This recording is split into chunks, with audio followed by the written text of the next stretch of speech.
Quando o Bruno me convidou para participar desse evento, eu estava substituindo no STJ, coisa que jamais tinha feito, e fiquei bem impressionado com as decisões que vi no STJ, muitas das quais, a maioria, a grande maioria, são decisões do Tribunal de Justiça de São Paulo. E boa parte dessas decisões simplesmente ignorava a jurisprudência do STJ e do Supremo. E aí eu me lembrei de um aluno que me disse que no Brasil havia a jurisprudência do Supremo, a do STJ e a do Tribunal de Justiça de São Paulo. Ah, é? Pois é, então, Tribunal de Alçada, Criminal de São Paulo. Pois é. E me chamou muito a atenção, porque basicamente eu dei parecer em habeas corpus, boa parte desses habeas corpus eram impetrados pela Defensoria Pública, que faz um trabalho excepcional.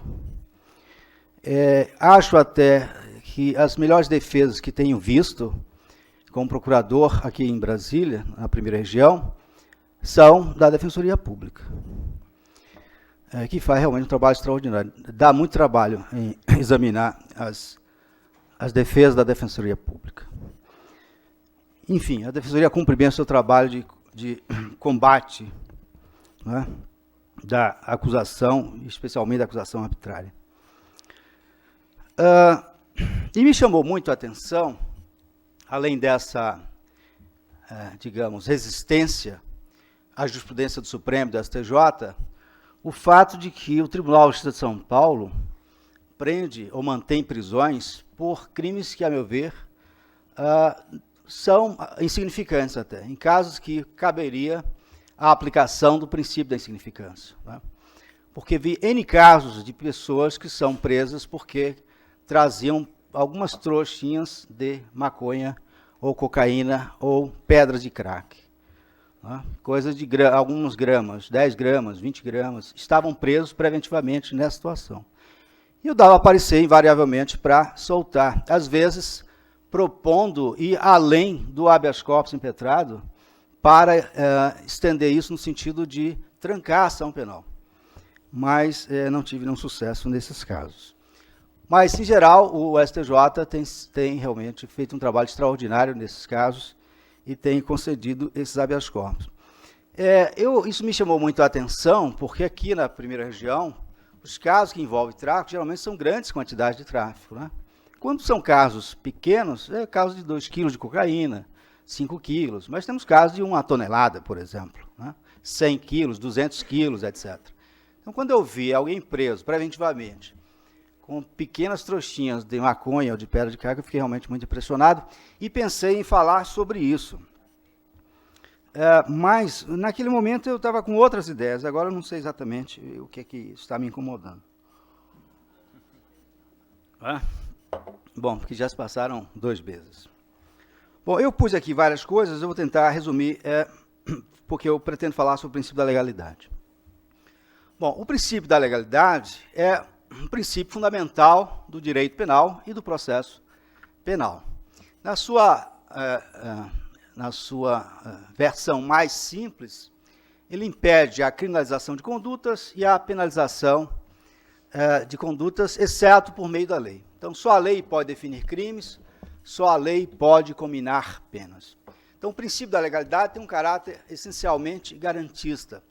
É uma criação, sobretudo, da tradição iluminista do século XVIII, tá?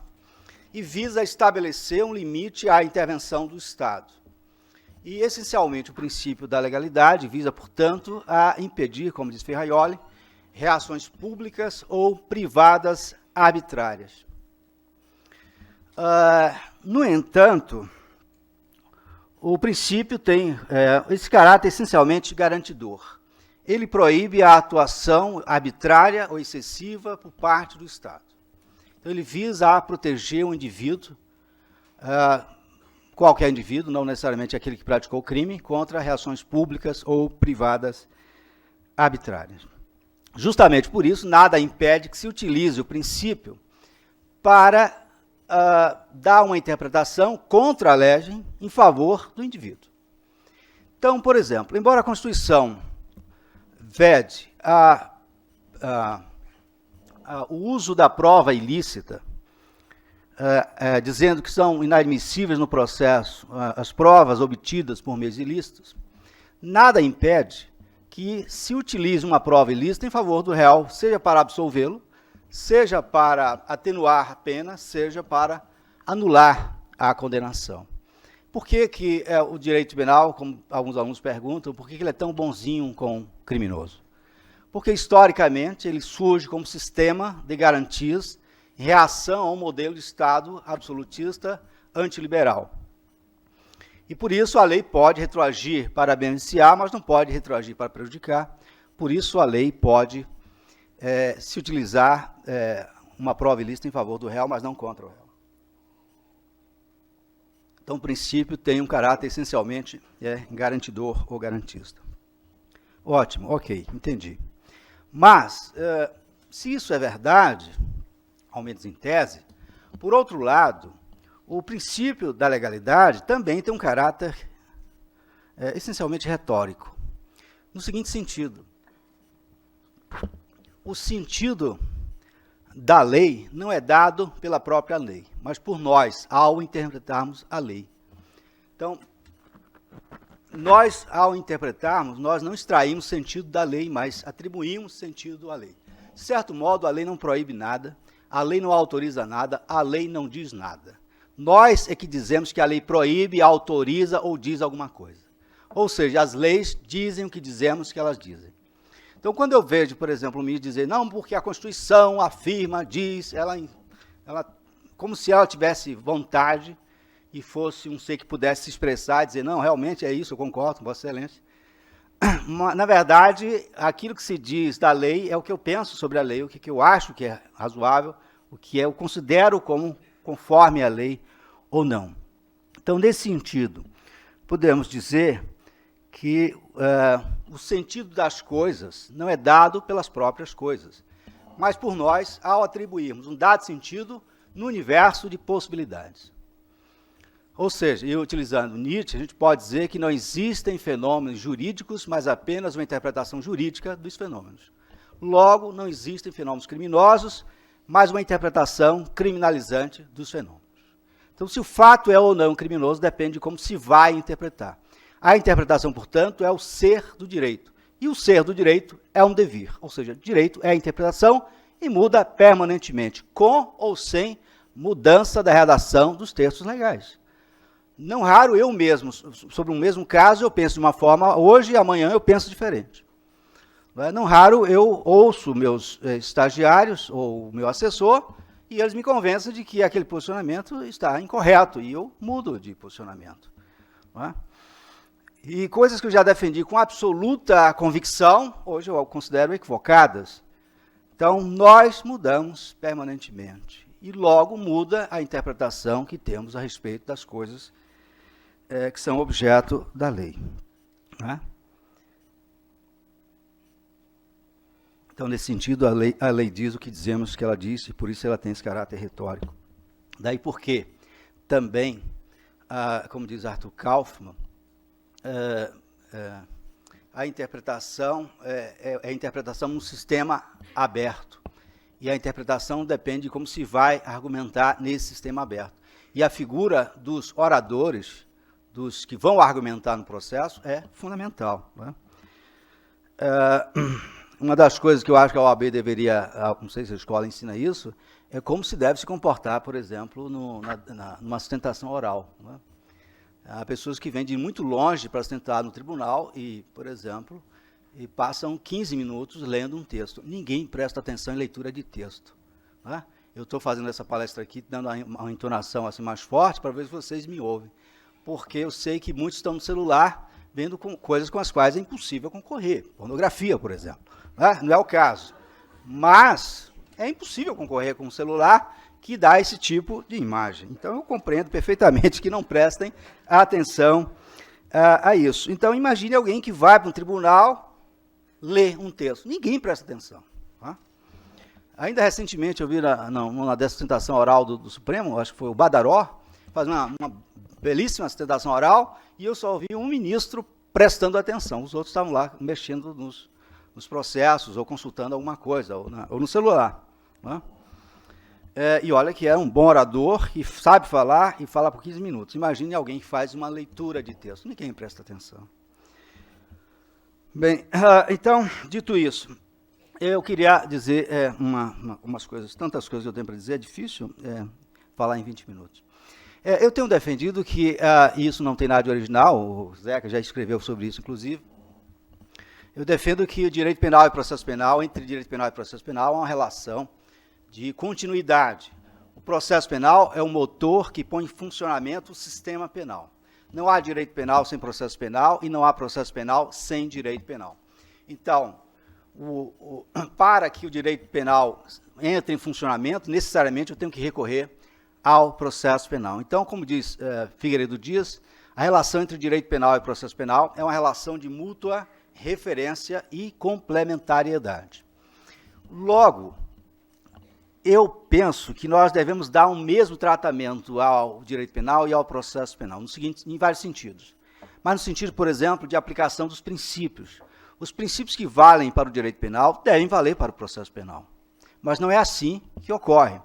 Porque o princípio da irretroatividade, por exemplo, é inquestionável no direito penal, mas no processo penal se admite a aplicação imediata da lei, mesmo em prejuízo do réu. Então, por exemplo, no caso da Nardoni, por exemplo, eles impetraram o recurso de protesto por novo júri, interpuseram o recurso de protesto por novo júri, e o STJ não admitiu, com base no artigo 2º, dizendo que a lei tem aplicação imediata. No caso Nardoni, o protesto por novo júri, quando eles praticaram aquele crime, ainda existia. Foi abolido em 2008. E eles cometeram um crime antes de 2008. Durante esse período, ou foi em 2008? Durante esse período, então, houve a abolição desse recurso.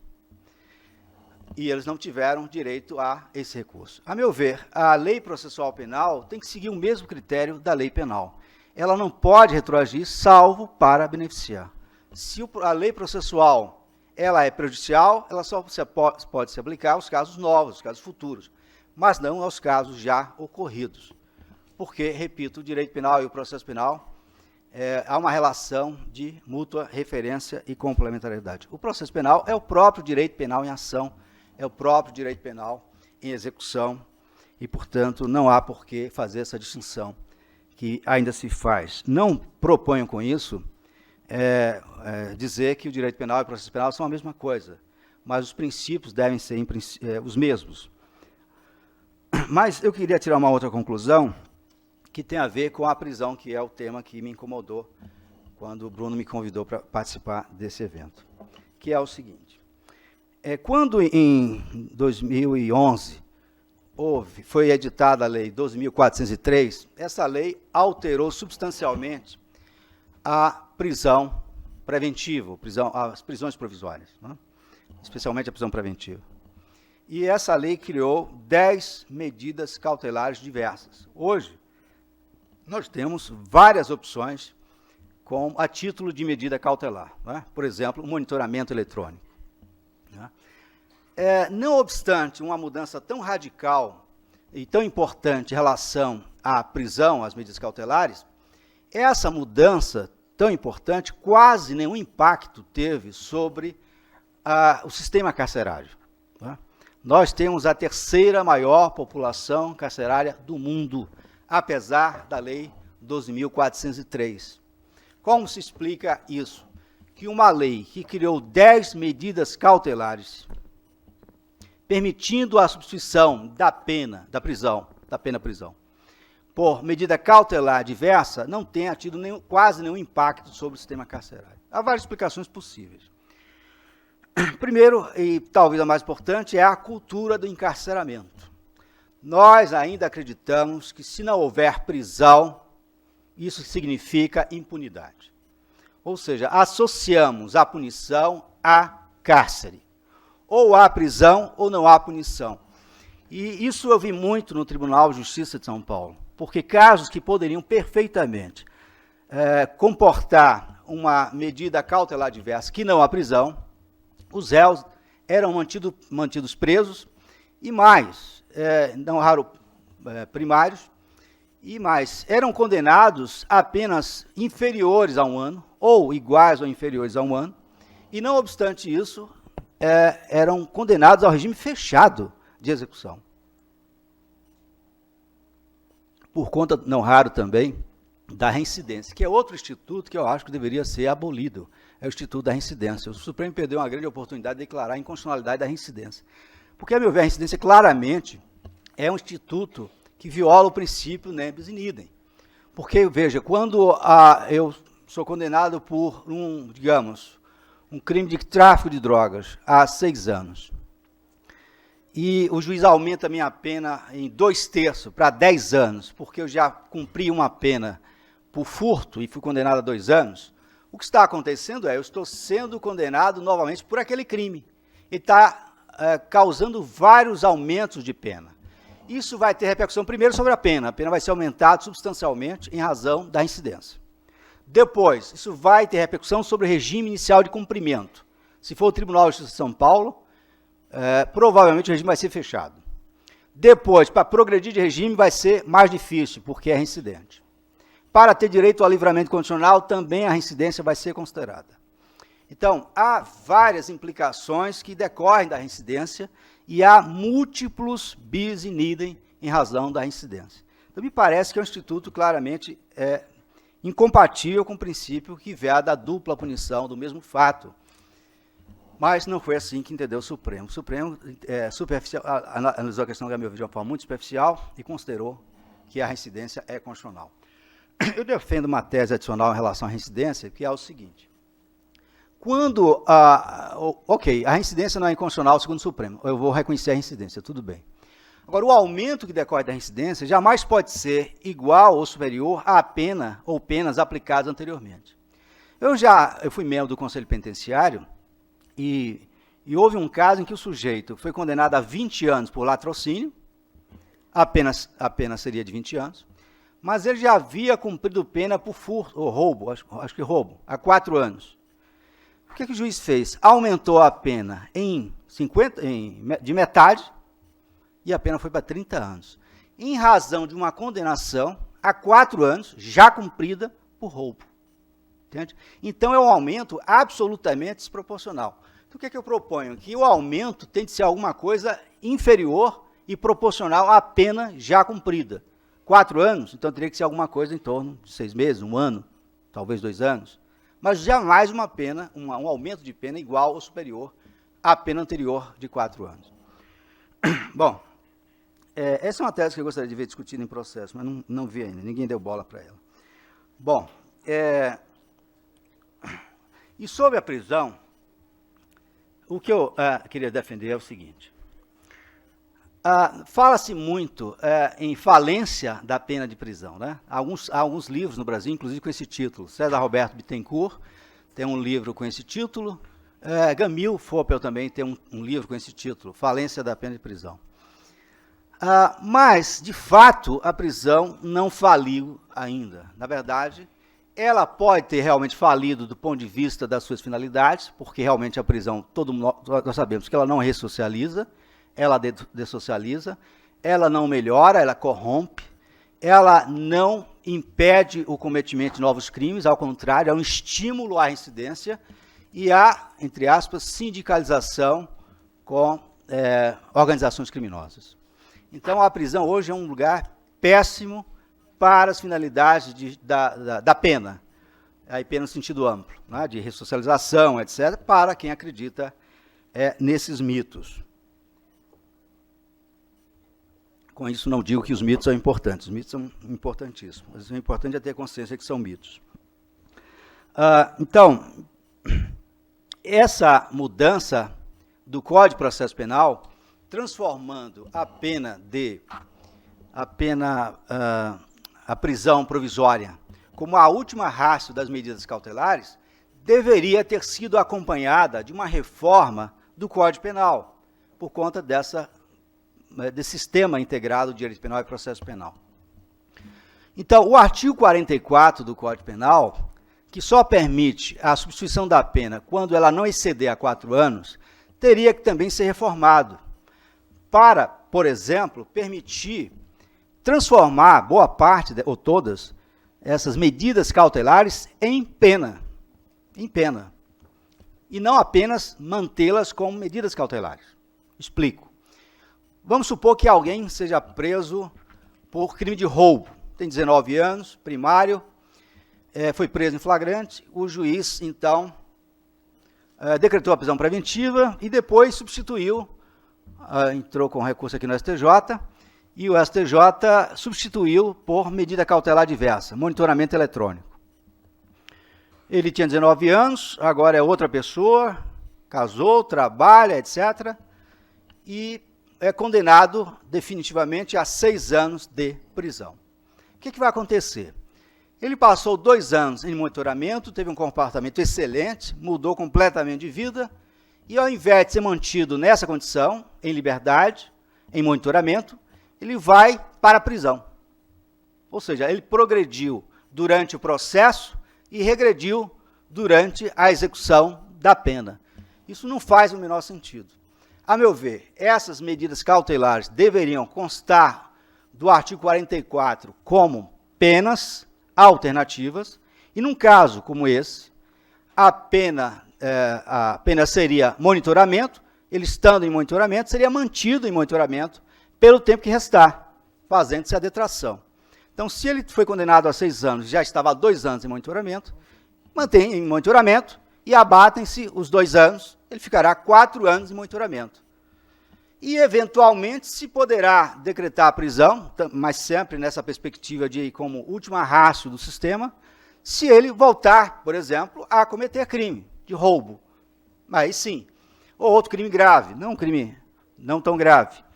Mas sempre na perspectiva de, assim como a pena alternativa é a última ratio, também a pena de prisão deve ser considerada a última ratio. Então, me parece que, nesses casos, nós poderíamos transformar as medidas cautelares em penas, admitindo-se a detração. E poderíamos, inclusive, imaginar outras penas além dessas. Alguns podem parecer isso absurdo, mas não é. Porque, primeiro, já isso ocorre no âmbito do processo penal, que é, como eu disse, o próprio direito penal em ação. E mais, nós hoje vivemos 2 grandes extremos. Se o crime não é tão relevante, não chega a ser insignificante, mas não é tão relevante, é um crime de menor potencial ofensivo, ou um crime de médio potencial ofensivo, cabe a aplicação dos institutos da Lei 9.099, como transação penal e suspensão condicional do processo. Se o crime é muito grave, praticado por organização criminosa, aí cabe tudo. Cabe perdão judicial, cabe, isso, claro, se ele fizer o acordo de colaboração, né? Cabe perdão judicial, cabe um acordo de imunidade e cabem penas que nem existem, porque no âmbito da Operação Lava Jato têm sido propostas penas que não existem. São criações dos membros do Ministério Público, são propostas por membros do Ministério Público, e essas penas, de um modo geral, têm sido aceitas pelos réus e por seus advogados. Né? E há vários autores, membros do Ministério Público, não é aqui uma crítica, defendendo a legitimidade dessas penas que não têm previsão legal. No âmbito também da Operação Lava Jato, e certamente de outras operações, há caso, por exemplo, de um sujeito que foi condenado a 19 anos e a sua pena de prisão foi substituída por pena alternativa. Então, lá no Código Penal, se ele praticar um homicídio ou um roubo, não cabe, não é um bom exemplo, um homicídio nem um roubo. Um outro crime qualquer, o máximo de pena para comportar a substituição são 4 anos. Mas lá, no âmbito da lei das organizações criminosas, é possível, numa condenação de 20 anos, essa condenação ser perdoada, ou se fazer uma redução de 2/3, ou se admitir a progressão sem cumprir um dia de pena, ou até se admitir a substituição da pena por pena restritiva de direito. Ou seja, são 2 extremos. E como fica a criminalidade média? Então, esses institutos precisam ser ou completamente rechaçados, como parece que, em parte, é a proposta do nosso colega, do Dr. Zé Carlos, que a gente chama sempre de Zeca, carinhosamente de Zeca. E temos boas lembranças, né, Zeca? E também, ou assumir que isso é uma nova realidade e aplicar isso a outros institutos, a outras situações, a criminalidade média. Não faz sentido que alguém que pratique, por exemplo, 10 homicídios, está envolvido com uma organização criminosa, faça um acordo de colaboração e fique sem pena alguma, e alguém que praticou um só homicídio vá ser condenado e cumprir uma pena de 20 anos. Isso viola todos os princípios básicos do direito penal e da proporcionalidade e da legalidade. Se alguém pertence a uma organização criminosa e quer fazer um acordo de colaboração premiada e quer denunciar um grupo de extermínio formado por policiais militares, por exemplo, ele pode ficar livre, sem pena alguma, embora tendo confessado 20 homicídios. E aquele que praticou um único crime, isolado na vida dele, esse vai cumprir sua pena de 20 anos. Tá? Então, isso não faz sentido. Então, me parece que a delação premiada, ou colaboração premiada, deveria ser admitida, ou pelo menos pensada para a criminalidade média também. E há algumas coisas também que a gente não pode ignorar. Claro, nós podemos criticar, e muita gente critica, provavelmente o Zé Carlos vai criticar muito isso, que é, ou não, que é a questão das resoluções. Tá? Hoje, se trabalha muito com resoluções. Há muitas resoluções que claramente dispõem sobre direito penal e sobre processo penal. Muitas resoluções. Para citar uma das mais conhecidas, a Resolução 181 do Conselho Nacional do Ministério Público criou o Acordo de Não Persecução Criminal. O que é isso? É uma transação penal ou uma suspensão condicional do processo com outro nome. Acordo de Não Persecução Criminal. E consiste basicamente no seguinte, um acordo entre a acusação e defesa, e réu, nos crimes praticados sem violência ou grave ameaça, cujo dano não exceda 20 salários mínimos e cuja pena mínima não exceda a 4 anos. Olha que coisa, não exceda a 4 anos. Ou seja, um crime de peculato, por exemplo, cuja pena mínima são 2 anos e a máxima são 12 anos, comporta o acordo de não persecução criminal. Isso foi feito por meio de lei? Não. Isso foi feito por meio de uma simples resolução do Conselho Nacional do Ministério Público. Boa parte dos juízes acolhem esse acordo e tem realizado, e até porque o réu aceita, porque ele vai preferir isso a um processo, e correndo o risco de ser condenado, então ele aceita esse acordo, o juiz homologa e se resolve o problema, pelo menos no primeiro momento. Então, esses acordos, hoje, isso é a resolução de 2017, têm sido praticados e celebrados com bastante frequência, embora a sua constitucionalidade esteja sendo questionada no Supremo. Eu vi ainda hoje que há um adi da Ordem sobre isso, questionando a resolução. Também a Associação dos Magistrados entrou com uma ação, mas o fato é que ela está sendo aplicada. E o fundamento invocado, os principais fundamentos invocados, é que o Ministério Público, ao propor esse acordo, ele está deixando de propor a ação penal. Então, na verdade, é uma espécie de arquivamento. Então, ao invés de propor a ação penal, ele propõe um acordo que vai resultar no arquivamento. Então, seria uma espécie de arquivamento qualificado, um arquivamento especial. Não é? E esse é o fundamento invocado. Ainda hoje eu lia um livro sobre isso, e todos os autores eram defensores da constitucionalidade desse acordo de não persecução penal. E há, de fato, bons argumentos em favor da tese favorável e da tese contrária.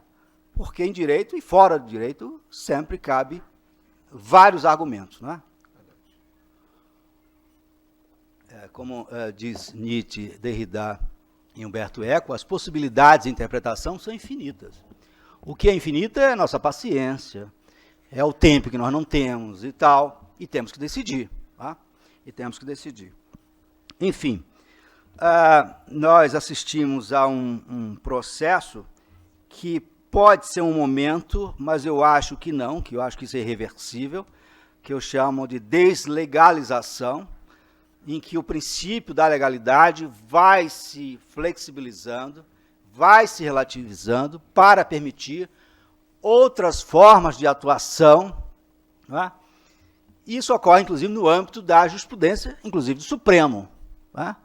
Há decisões do Supremo que, claramente, a meu ver, são decisões contra a lege constitucionalis, contra a lei constitucional, inclusive. Viola dispositivo literal de lei. Por exemplo, essa decisão anterior à nova, né, porque muda agora com uma frequência impressionante, parece namoro de carnaval, não dura mais do que algumas horinhas, quando dura muito, mas o fato é que a decisão que diz que é possível a execução imediata da condenação depois de, mesmo com a interposição de recurso extraordinário especial, isso não violaria a letra da Constituição, me parece difícil de defender. Eu duvido que realmente as pessoas acreditem nessa tese.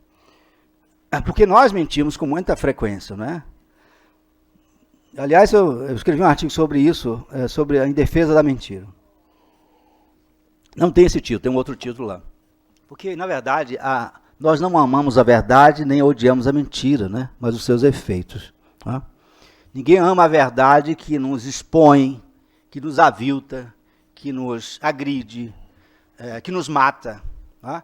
Nós amamos as verdades que nos fortalecem. E odiamos as mentiras que também nos prejudicam. Mas há mentiras que nos faz bem. Tá? Há verdades que se ditas são expressão de falta de educação, inclusive. Você reencontra o Bruno e diz, nossa, Bruno, como você mudou, não é? Você está mais bonito, lindo. Não é? Bom ouvir isso, né? Não vou dizer que ele engordou e tal, até porque não engordou de fato. Mas, não vou dizer uma coisa, seria muito deselegância da minha parte. Né? Ele sabe que se ele tivesse engordado, eu não teria dito isso. Então, mas seria uma deselegância. Então, você tem que mentir às vezes. Aliás, há pessoas que não conseguem ter uma amizade ou ter amizade porque são muito sinceras. Não conseguem. E elas precisam ser educadas para mentir, inclusive. Porque são indiscretas, na verdade. Nós chamamos não de mentirosas, indiscretas. Né? Então, se alguém aparece aqui armado, um terrorista, e diz que ia matar o advogado José Carlos, por Ciúncula Neto, cá onde ele está? E aí todo mundo olha para mim e eu digo, não, ele me pergunta a mim, armado. Diz, não, aqui não tem nenhum advogado aqui. Esse aqui é o Matheus, e aí vou, mentindo até o final. E você aplaudido, por mentir e salvar a vida de um amigo. Se eu disser a verdade, vão me condenar. Tá? O padre que revela um segredo de confissão e vai ao delegado de polícia e diz que alguém praticou um crime e foi fulano de tal, ele está praticando um crime. Embora ele tenha, o advogado também. Então, dizer a verdade pode ser um crime. Então, a gente precisa ser mais respeitoso com a mentira. Né? A gente fala hoje de resgatar certas coisas. A mentira é uma dessas coisas mais maltratadas pela humanidade, é a mentira. Então, mentir é importante às vezes. E necessário, e louvável, porque há mentiras que salvam e há verdades que matam. Amém? Então... Eu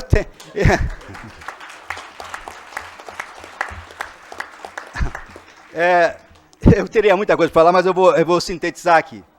Eu queria só falar sobre a pena mínima. É uma pena que o nosso ministro, ilustre ministro, porque não se pode falar ministro, tem que falar ilustre ministro, provecto, né? O Zeca gosta dessas expressões, provecto, né? Tem que buscar o dicionário, provecto, emérito, ínclito, ele adora esse termo ínclito, né, Zeca? E eles adoram ouvir isso, né? Isso é quebra da liturgia, chamar de você. Chamar de desembargador, não, tem que ser o eminente desembargador. Aí o cara chega, levanta da cadeira e fica, enfim. É uma vaidade absurda. Que é outra coisa, vaidade não necessariamente é uma coisa ruim. A vaidade é... O cara que no sujeito não tem vaidade nenhuma, está com depressão. A vaidade é importante. Né? Andar bonitinho e tal, uma gravatinha melhorzinha, né? E tal. É bom. Enfim. Bom, nós todos somos vaidosos, né? Bom, muda é o que é, a área em que ele é vaidoso, né? Se não é com a beleza, é com a escrita, por exemplo, né? O modo de falar, enfim, o carro que ele usa, isso, enfim. Mas a vaidade vai aparecer em algum momento, e é importante que haja vaidade. Bom, mas o que eu queria falar sobre pena mínima é o seguinte, nós temos uma súmula antiga, que é a súmula 231 do STJ, que diz que o juiz não pode aplicar pena abaixo do mínimo legal.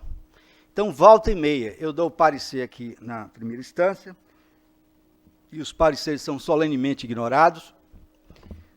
Por quê?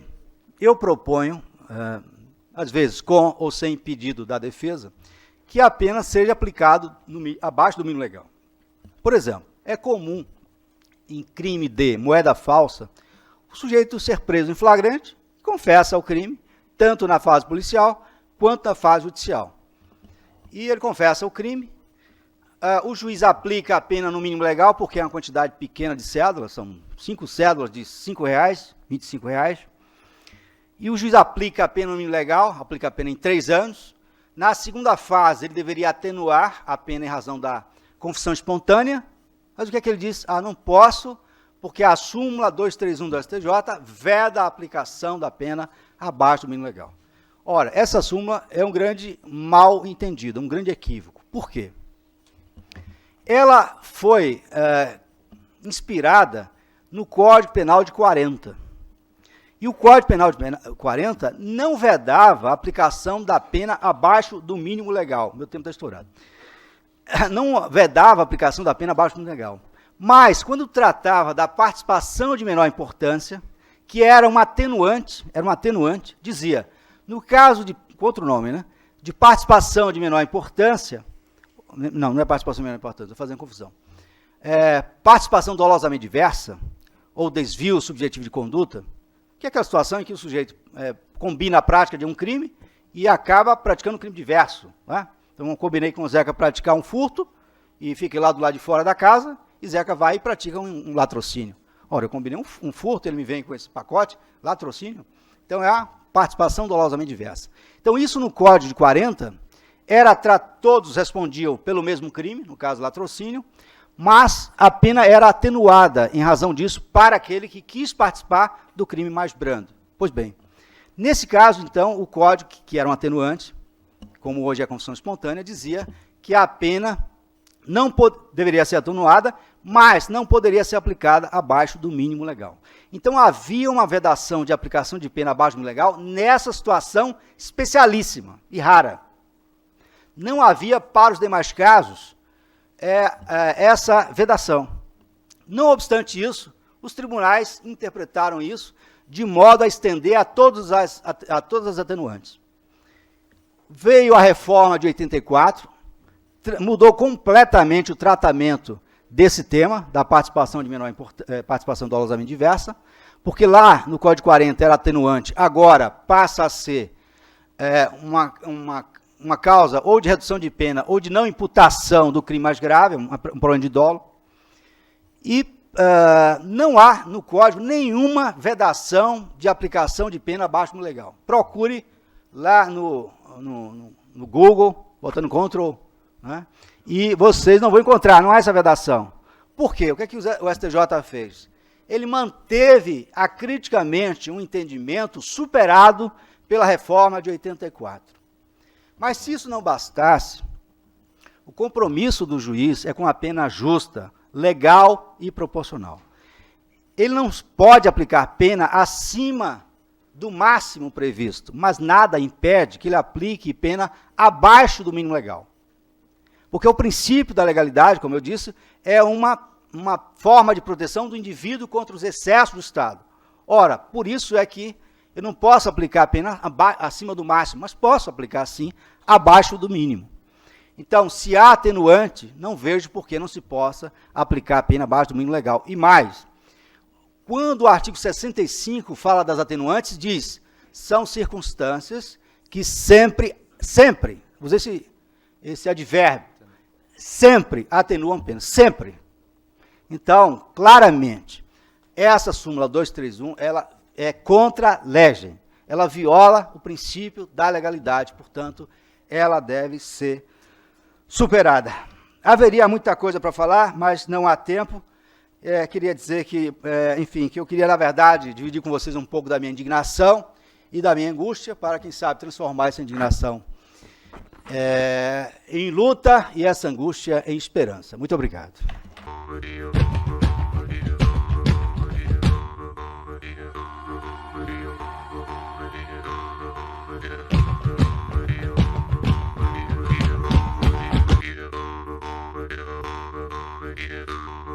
Video.